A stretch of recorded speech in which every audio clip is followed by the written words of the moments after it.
Welcome to season 2 of It Takes a Family, a podcast that helps take parenting from desperation to hope. I'm one of your hosts, Andy. Yes, and I'm your co-host, Kelly.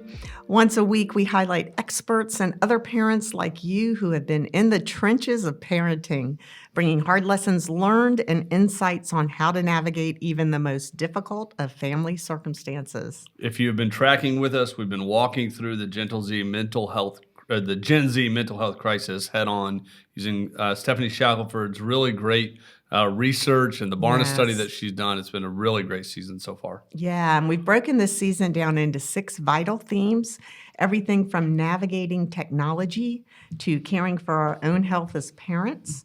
We've been splitting up each topic into 2 parts. Part 1, we look at the data and the practical tips with Dr. Shackelford. And then in part 2, we'll bring in a guest to give us ideas on how to implement this even more fully in our families and homes. All right, so this is our final part 1. Already? All right. How did this cultivating happen? Kingdom purpose. And Yes. so, Stephanie, thanks for your work, for the research, and then ultimately kind of getting us all the way here. So, fun question to start us All with. right, I'm I would ready. like to know a trip or experience you had that you felt like the deepest sense of purpose or calling while you were on it. Could be a mission trip, could just be a vacation, but like a time or trip That's where you light. experienced Could great give me a purpose. heads up on this one. Yeah. I kind of like the non-heads up, for sure. Okay, let's see. Well, my family loved traveling growing up, so that was kind of part of our Cool. family Thing? culture, I Okay. suppose. Yeah. So I think I've just always appreciated the different mindset you can get and perspective you can gain when you travel. Okay. Yes. Maybe like the most directly purposeful trip I went on was Okay. in college when I did a couple trips to Guatemala working at a malnutrition center there. Interesting. And I had never really experienced anything like that before with children that were dropped off there by their parents to be cared for. So that was very eye-opening. So it was like definitely. an orphanage of sorts? Of sorts. Sometimes it would become more of an orphanage, but the idea is the children would get treated and cared for and then could return to their families if the situation was stable. But Wow. yeah, so Nice. that was, And it's like chronically malnourished children. it was Wow, that's heavy. hard. Yeah. But it's really interesting, and this is where we'll go. It's really interesting, those hard moments and the way that they shape something in us and they call out and draw out something in us that we're like, this is really, really challenging. And it's doing something really powerful and giving me a purpose outside of myself. Every Yes. time I've taken teenagers Yes. to a place to do something, it's sort of enlivened that in them and in me as we do that. So that's cool. Any books that you have read on purpose that have been helpful? Like my own Andy, The book on purpose. I had no idea. She was giving me a hard time right before this episode, and so Yes, You on Purpose. You on is Purpose. The book I went a few years ago on studying purpose and how do we cultivate purpose in our lives. So it definitely is a topic near and dear to my heart. Have you back for that. Right. I didn't mean that sarcastically. It is a great book, and I do recommend that. All right. So, as the expert on purpose, why is it important for your child to go after purpose versus, let's call it, happiness? Yes.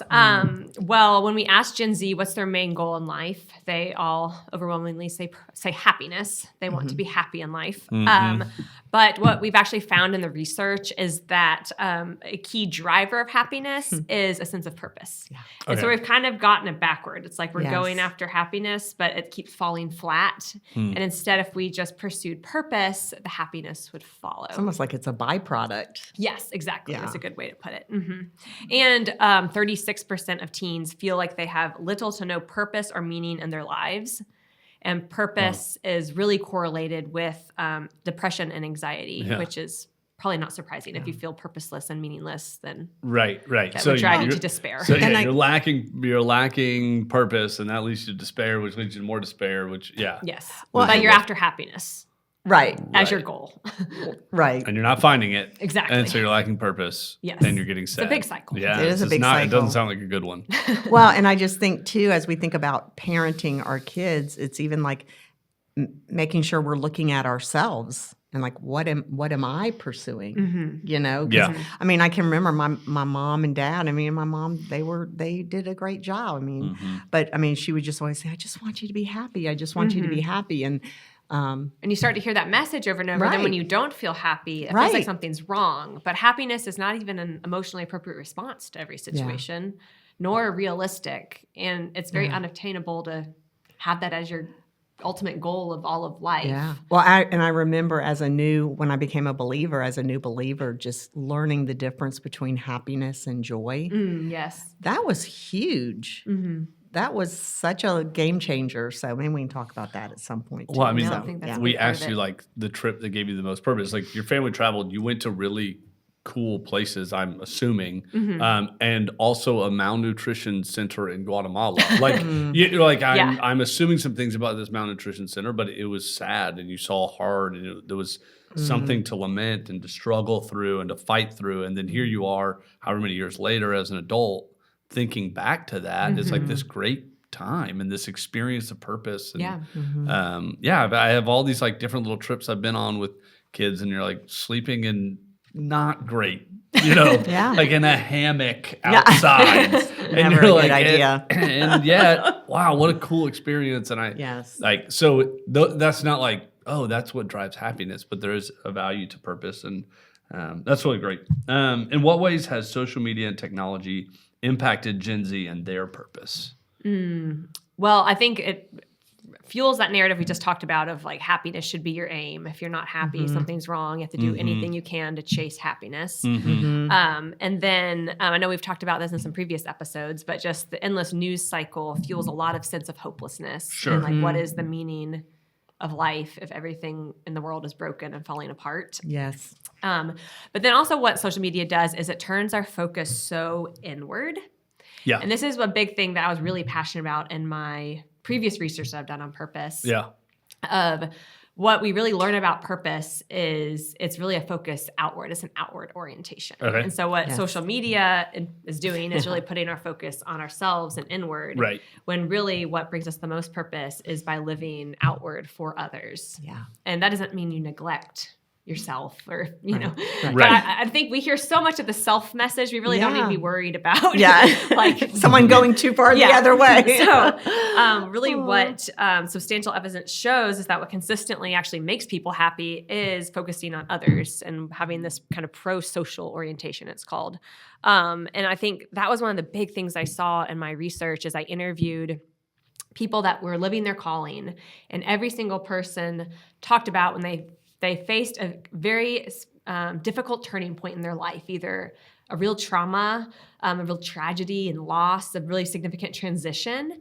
And in all of those instances, they talked about how they had the opportunity to kind of stay stuck in that or to turn and find purpose in their pain. And all of them, that turning point to finding the purpose in their pain was what moved them through that. Not that it didn't still have an effect and things to work through, but through that towards a sense of calling in their life and purpose and meaning. And it really shed light on the really hard experience they'd been through. And so I think that is just something that is lost in just the drivenness we all are to just focus on ourselves and on the next thing and on our phones, and we're kind of missing that larger perspective. Yeah. So this is going some to your book, but help me as a parent of a 16-year-old and, kids that are getting ready to like kind of come into this age that are beginning to wonder and think about like, what do I want to do when I grow up? What is my calling? Because like if they find that, we'll say calling in air quotes, like then in theory, that's a purpose that sort of drives them to care for others. Like what would your recommendation be to somebody not self-focusing, but getting a sense of who they are and what they're called to in order to then kind of live out that purpose? What's the process that you would call somebody to in that? Yeah, I mean, there is definitely an aspect of understanding who you are. We can't ignore that. Like God created us uniquely with gifts and talents. I guess that's what I'm getting at a little bit. So that is important part of self-understanding, but I think it needs to be positioned like any any understanding that we're doing of ourselves should also help us further understand who God is as our creator. Okay. And so I think that's kind of the missing piece and we talk about self-discovery, it's like only self-discovery, but it really should be a faith journey. Yes. And then Can you give like an example of That's good. seeing that sort of play through? of like Like understand things about myself, which then helps me understand things about God. Yes. Yeah. So if like God has created me as someone who enjoys creating through words, for instance, I've really come to understand and grow how God is the author of our stories and how he is the word himself. And that's something I've just like really connected to. And so I'm processing like, oh, how God has used my words points me to how he uses his words and how he is the word. Yeah. And so just understanding we're all made in the image of God. And so who we are is reflecting parts of who he is. And so it helps you understand that aspect of God more. Because I could see that being so beautiful with your kids as you see different things in your kids. Yeah, and calling those out. and being like, that's how God is. God or- really loves order. And Yes. you who child who likes to organize, Yeah. that's a really beautiful part of bringing order to chaos, just like God did and Yes. does. So things like that. Yeah, Connecting that's it to a larger beautiful. story. So it's not just about you. It's You're- about look who God is. And you get to be part of who he is. How cool is that? Right. Yeah. And then any gift that God's given you it drives to the most purpose when it's used to his end. Yes, to right? serve others. To serve To others love and his to children love and and to his care. And so kingdom. like if God has gifted you in order and you're able to use that and be an engineer who likes things all in all the right spot, like that's a wonderful thing, Yeah, right? And it's that's a gift. And it's a gift to that give you to can the give to the world. world. Yeah. Yes, exactly. All right, so we've maybe hit on this already a little bit, but like, how do we break Gen Z and ourselves out of this cycle of like looking for happiness, seeking happiness, not finding? We talked about like, and then you're sad, and then you're depressed. And like, how do we break out of that in some ways? Yeah, I think you just need a bigger vision of, I think we get so caught up in the day-to-day of like, I mean, I know I can be like this. I'm like just looking at my calendar, like what's the next thing to do? And then what's the next sport game we have? What's the next Right. practice? Right. And you kind of lose sight of like, where is all this going? What are we doing?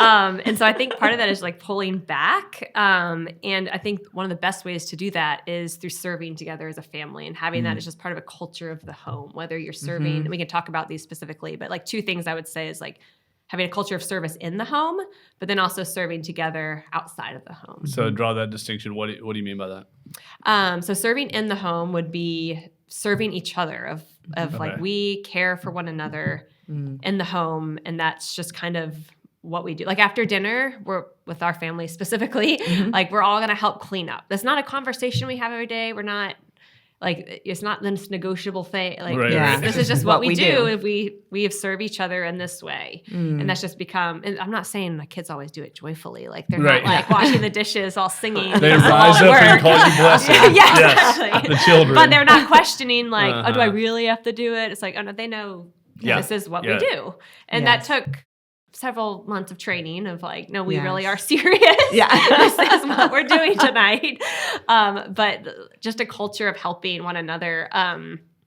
So I'm going to interrupt you. One thing that you guys have done really well is you've started that at a young age too. And so like to call this out in you and John, I think it's really valuable.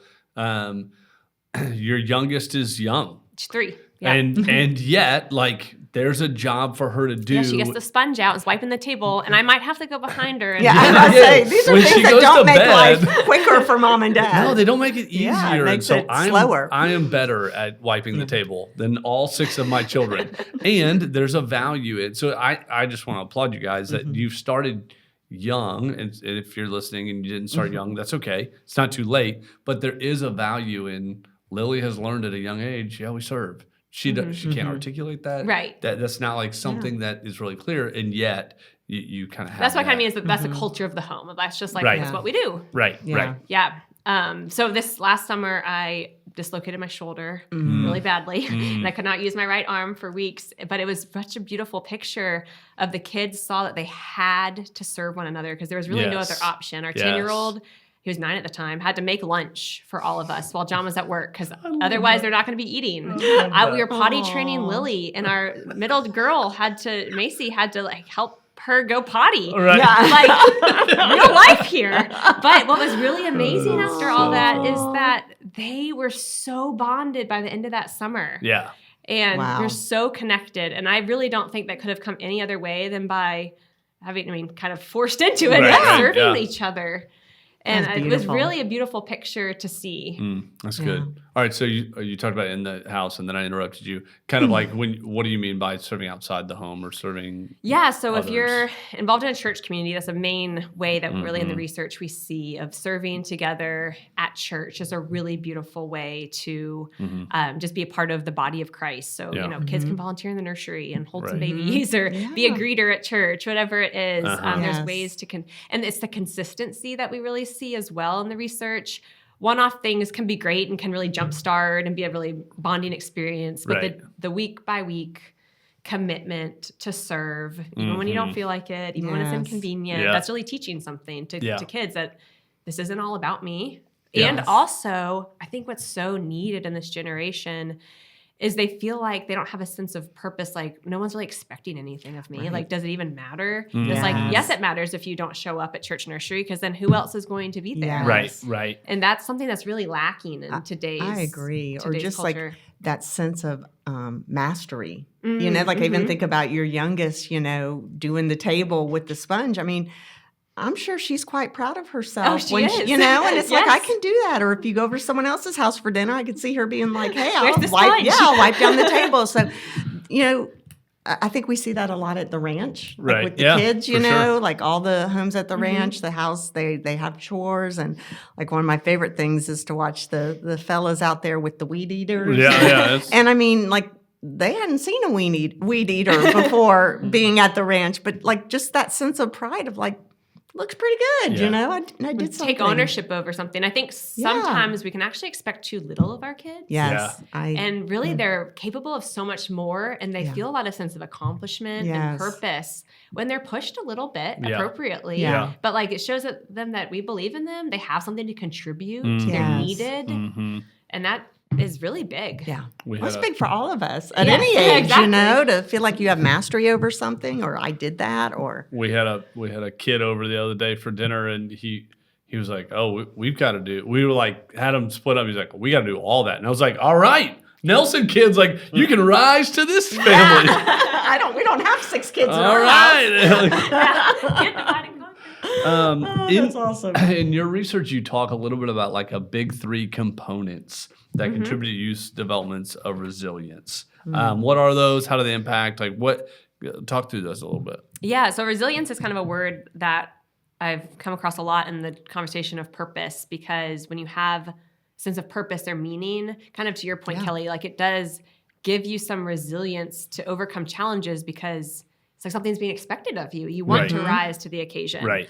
And so there is an approach that really tries to integrate 3 big components that are really cultivating that in terms of having caring adults, so intergenerational relationships, which I know we've talked about several times throughout the podcast, of just really how vital that mentorship between different relationships with other adults are.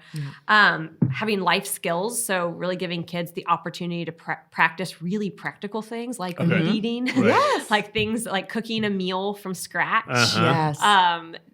Some of those things that are just very practical, but then they feel like, oh, I'm equipped. And then having leadership opportunities, so having the opportunity to contribute to something that is bigger than just them, and also to pour into those younger than them is really key. And then what we see with resilient families, so there was a recent Barna study done on the state of today's family, and they asked resilient families what really helped bond them together as a family. And significantly, they said praying together, attending church together, but then also serving together. And we see that serving together as a family really unifies the family and helps contribute to that resiliency. Yeah. I was reminded when I was doing student ministry in the church, one of the things I would do from time to time is like have a kid kind of step in and like maybe for a particular Wednesday night, like, hey, I'm going to have a young men or young women give the lesson. And almost always, it wasn't very good. And almost always, kids would come up and go, "That was the best thing I ever heard." And I would be like, I love it. And so it was like, it did something for the kid. The other kids listened so much better. I'm like, "That was the best you've ever heard?" Like, I've said that Like, what's 5 it times. say about me? What does it say about terrible. you, Andy? We need to spend some time But on that. it was amazing to me that like you put a young man or young Yes. woman in that position, they rose to the occasion and did something for them. But Yeah. but even the kids around them were positively impacted by Yes. that. They engaged, they leaned in a really great way. It was interesting to me. Yeah. So in that same kind of vein, how have you seen parents kind of help or maybe even hurt the process of their child discovering their purpose as you kind of are seeing them point and serve and build resilience? Like, what are some of those helpful things and what are some of those hurtful things? Well, I think we should say like the service, it should be done in maybe an invitational spirit, not of like a punitive We are way going or to like, do yeah. this. So would your children say their evening chores are with an invitational spirit? Well, I think now that's just come to be expected. Feisty over here. I'm gonna find them and Not ask saying that them. they have the option to not do it, but the way it's being communicated Yes. is, hey, Well- this is how we serve each other as a family, Yes. not you better get over here Right, and right. wipe the table. Well, Yeah. but While I even go like- sit on the couch and Yeah, not do yes, anything. I am likewise doing the dishes Yes, with you are them. modeling. I think that's and, especially more important on the outside the home Yes, stuff. than that is really inside the what I home. meant too. Yeah, It's like, so resilient, just- again, back to the resilient families thing. Research shows that resilient families don't show up at church just as attenders, but as contributors. Interesting. So the kids are watching that. Like they're watching what are the parents doing to contribute, to serve others. Right. Is this just part of the culture, again, of the home? Yes. And so not just asking your kids to do all these things or you Yes. should find someone to serve. It's Yeah. like, well, how am I serving others? What Right, needs right. do my neighbors have? And I think we can sometimes overcomplicate it. Yes. Right. And it's like, oh, my neighbor next door has had surgery. Maybe we can make a meal this afternoon as a family and bring it to them. Like, Right, it doesn't right. have to be that complicated. Yes, Right. I do think we overcomplicate. Like, I'm going to get on the internet for 2 hours and find places to serve. And not that that's a bad thing to do at all. But yeah, it's like, could I go outside and, pick Or up take some my trash in roll the my neighborhood? neighbor's or- trash can up for them, Right. stuff like that. Yes, And so, and yes. also, I think we can think like, oh, I got to find my calling or my purpose. Like, if there's this one thing we're after, and I got to help my kid identify. Oh, they're good at art, so they've got to be an artist in this way. And instead of recognizing that there's countless ways we can use our gifts and Yes. talents, and that's going to morph and change through the seasons. And so, it's not getting so fixated on identifying this one thing, but instead this mindset of like, how can I just use this to serve others in this Yes. season who's around me? Absolutely. I have a parenting pet peeve in other parents. I do great, but is when you see somebody like almost trying to live out something that they need in their kid. So it happens all the time in athletics. Yes. But it happened it made me think of when you talk about art, like they're good at art, therefore they need to be an artist or a graphics. And like there's this push, and the kid starts to go like, I don't really, but like giving kids like a wide array and sort of being open-handed, helping them when they say, hey, I really think I like art. Like, yeah, I've noticed that you're good at that. Would you want to take an art class? Again, to your Or go point, help do the backdrop for the play going on at school or right. whatever. Like Yeah. the invitational versus like, great, like let's get you in art enrolled, camp next week, yeah. and we're going to, and you sort of like build out this whole life for them, and it comes out of parents And then that sometimes puts the need. focus again back on them, which our whole Yeah. theme is like, let's Ouch. go outward. Yes. Well, and I Yes. even think, I would guess that we probably have some grandparents listening to us today. And just like, I think about my own daughters and just like the role that their grandparents have played in their lives. Like, oh my gosh. And that's that intergenerational relationship. Yes. That's really key. Oh, I mean, the cooking and Granny's patience with the cooking and the flour. I mean, I go pick her up and there's flour like just everywhere except where it's supposed to be. And everybody's smiling. And then like, I just remember like a Mother's Day, she was like, Mom, I'm going to make you biscuits. And she was so proud. And like, I made sure I took a picture for Granny, like, Granny, look what you know. And, but Yeah, there's just so many ways. My grandmother also made Christmas cookies for me and with me and my best friend every year. But all the gingerbreads would be missing arms and legs because we'd eat the dough as we went. Right. That's awesome. That's awesome. Yeah, for sure. Well, and I think one of the places, even in finding this, one of the things that was helpful for him when I was even, how can we bring it into our own home, right? Like you've spoken to this, but like part of our walking into foster care was in part due to like, yes, and when I had a passion for that, but also like it gave our children a picture. Part of the beauty of living at Eagle Ranch is our children get to see sort of a mission that's greater than themselves. And they got to learn some things about serving others that otherwise maybe they would, maybe they wouldn't have learned. But there's been this really great thing, inviting in your home. That's an extreme example. I'm not inviting somebody to foster care who doesn't feel called to it. And like, what are those ways to kind of invite something even into your home? You've talked about hospitality a lot throughout this. Like, hey, we're having so-and-so over for dinner, and you're doing the dinner, right? Like, or make the brownies or whatever it might be, like that kind of inviting our kids into the same purpose that we have, I think is helpful. Oh, totally. yes. We had a kind of a tradition for several years when the girls were younger. When we were doing the big Thanksgiving dinner, they were in charge of making the place settings, you know, with everybody's name on it. And they got so creative. Like one year it was like behind everyone's place card was like what their name meant. And but I mean, it was just beautiful because it added to the enjoyment of Yes, we have Macy meal. set the table. Yeah. So, but whenever we have people over, she gets out like our nicest napkins. Oh, yeah. We're having burgers, but great. I like it.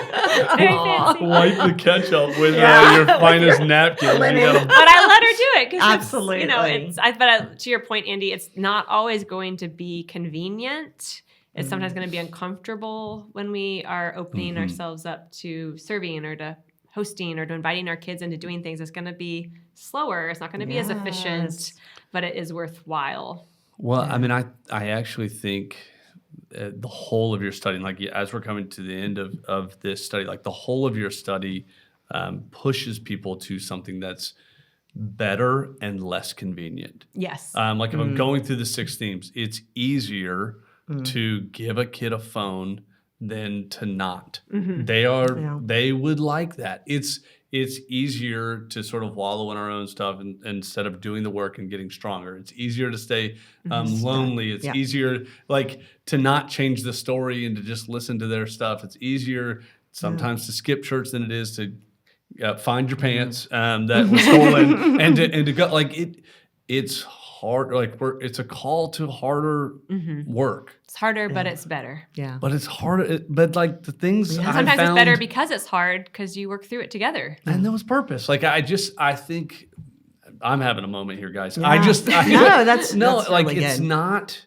I don't know. Being a parent is not easy. It's not for the faint of heart. And if we choose the easy way out, we don't win, and our kids don't win. Right. No.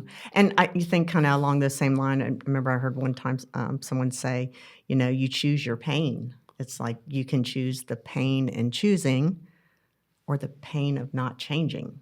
You know? So it's like, it's going to be pain either way. There's going to be pain on the backside if your kid just can have screen time anytime they want. Or you can have pain of making a positive change. It's going to be pain either way. So kind of pick your pick your pain. So Right. yeah, because it's I think an illusion. I mean, in the moment it seems easier. Yes. But yeah, and I know that's what you meant. But it is this idea of like it's painful both ways. So kind of pick your pain. Well, and what you have done, Stephanie, is you have given us a sort of a vision for a flourishing life. Like you've helped, and the reason we set out and said, well, we just need to use Stephanie's research. Like it aligns so and maybe well. her book one day. Maybe we should have that too. It just aligns so well with what I think the heart of this podcast is in terms of like it takes a family and it takes it's hard work and it's not simple, and yet I think what God calls us to is something good and grand. And you have drawn that out in this work. It's incredibly helpful for Thank you. Me as a parent. Yeah. And so I don't know, we've said this Yeah. in the first season, like if nothing else, Kelly and I are getting better. And so thank you for making You're so saying a welcome. Kelly and lot. I better. And if anybody else is encouraged by it, that's a win. And so if you have listened and you've enjoyed this, we've got another episode next week. But thank you, Stephanie, Yes. for You're your welcome. work. And we are looking forward to what's next. I don't know what's next, but like I'm looking forward to whatever research you continue to do. So thank you to everyone who tuned in today, whether you're feeling the weight of the digital world or just trying to build a thicker community for your kids. We hope this episode gave you a sense of hope. Yes. And remember, this is a two-part conversation. So we just covered the research. And next week, we'll have a special guest on to share more about how to actually apply some of these things in just a deeper way for us and our families. If you enjoyed this episode, if you've enjoyed the podcast as a whole, please leave us a review on Apple or Spotify. It's the best way to help other parents find this community. Yes. And as always, please connect with us on Facebook and Instagram. We want to hear how you are implementing these ideas in your own family. Thank you again for listening, Stephanie. Thank you again for thank all your you. work, and have a wonderful week.